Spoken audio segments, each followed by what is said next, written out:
السلام علیکم و رحمت الله و برکاته. برادران عزیز، خواست به خاطر الله یک برادر ما و شما بگیم در متروی بوتریسکی برآمده، در همونجا پاسپورت فراموش کرده. خلاص گپ نام و نسب همین انسانی که پاسپورت گم کرده گی قیوموف امین جان محمد نظرویچ.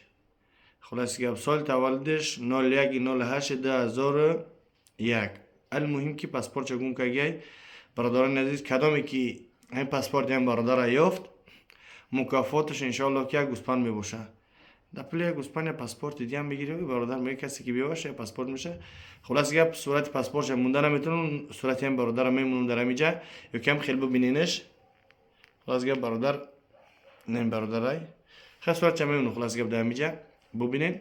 اگر بتونین خود به خاطر الله پدیلی سکنین تو اینکه این برادر تستر پاسپورت بیا و کدام یک یافت به رقم های روی اکران زنگ بزنین. الله نیابان باشه.